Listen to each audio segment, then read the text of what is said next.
also complain of occasional persistent pain while resting. There was no progress despite 4 weeks of conservative measures. So I believe in this case, some of us may thought that this is a spine or shoulder or both, maybe, if he's very unlucky. Pain origin can be dual, can be from cervicogenic radicular pain versus shoulder joint pain. So I only see what I want to treat. Or as a shoulder surgeon, I always think that this is a shoulder issue. If from the other side, from a spine surgeon perspective, oh no, this is a cervical problem. Panel discussion. First question: what clinical indicators can assist you in your practice in distinguishing neurological weakness from a weakness associated with a tendon tear in this case? What is your tips and tricks, if I may? Very difficult question. Thankfully, I'm a moderator, so I'm not supposed to be answering questions. So we give the mic to the experts. Maybe starting from the neck first. Which one would you like to have, Dr. Erika? Neck first or shoulder first? It's your perspective. Because cervical is more proximal, we give the spine first. Yeah, I think the first thing that comes in my mind is the clinical presentation, symptoms. And what did I answer? No, we have also another panelist. Professor Danny Lee, you can join Sorry us. to interrupt. Thank you, Professor. You can go ahead and answer. Yeah, the thing is that the patient is having shoulder pain and arm pain, but clinically he is having wrist pain, number one. And usually in arm pain or shoulder pain, the wrist pain is not there. When wrist pain relieves, in movement it occurs. But in radicular pain, in wrist, the radicular pain increases. But while abducting or while moving the arms, pain decreases. That's why first clinical presentation thorough history taking is very important. Even if you listen to the patient carefully, then 50% of the diagnosis can be achieved from there. Thank you, Dr. Bima. Prof. Andri, do you have any take on this? Yeah, thank you. I think because Dr. Erika asking about the clinical indicators. So it is very important for us to understand, same like in lower extremity, for example, if there is a problem in the lower spine, like the lumbosacral, also the hip and the knee. Actually, we need to see what actually the problem. Same like here in upper extremity, we need to evaluate also in the neck and then the shoulder and then below it. But about the pain which is come from the cervical or for the shoulder, the simplest and easiest way when the patient comes, like the clinical indicators, we can ask where is the pain and where the pain radiating. For example, the patient say the pain is here. That is almost always from the cervical, not from the shoulder.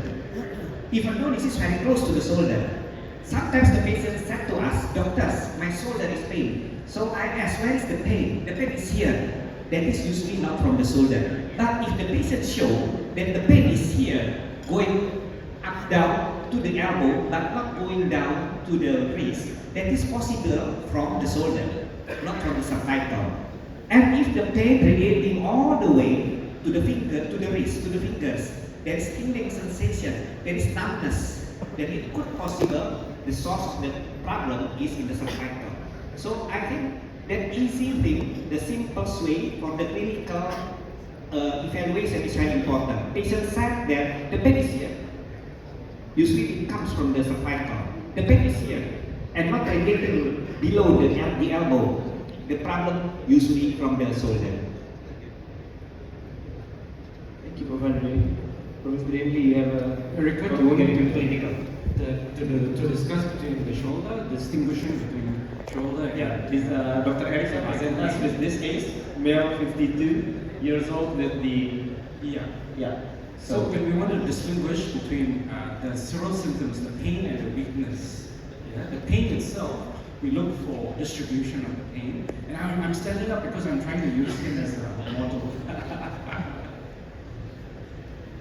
Yeah. So shoulder pain tends to cluster around here, like what Andre you said, subacromial space and around the deltoid. Interestingly, cervical pain is, as we know from the trapezius, and actually more to the back. Could you stand up, please? Interestingly, the cervical pain is coming down here, periscapular. So the case I'm going to show, it actually presents with scapular pain, and then actually underlying pathology is cervical spine. So the distribution of the pain is very, very important. Cervical spine is more of the traps, periscapular coming down. As opposed to the shoulder, which comes down here. And of course, sometimes the cervical spine can come down as well. Yeah. There's several tests that distinguishes between the two. Should I go through some of the tests, Erika, now? We will continue after this. Okay, so in terms of pain distribution based on the history, that's what I will go and distinguish. I think we can carry on with your presentation, Dr. Eka. So there is a diagnostic crossover between the cervical spine and the shoulder, of course. I write one of my paper. There's a coexistences between a lower cervical pathology, which is very highly coexisted with shoulder pathology.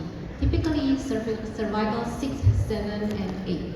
So these are the lower cervical spine. We need to have a high suspicion that they also have a shoulder problem. This is maybe a helpful tips. Any tips from the spine? No? You agree with it? You agree? Yeah, I agree. Definitely. Alright. So these are the imaging. Please have a look. There is a loss of lordosis. There is some degenerative finding on the spine. And there is a neural compression. I think it's not very severe, but there is a definite stenosis on the spine.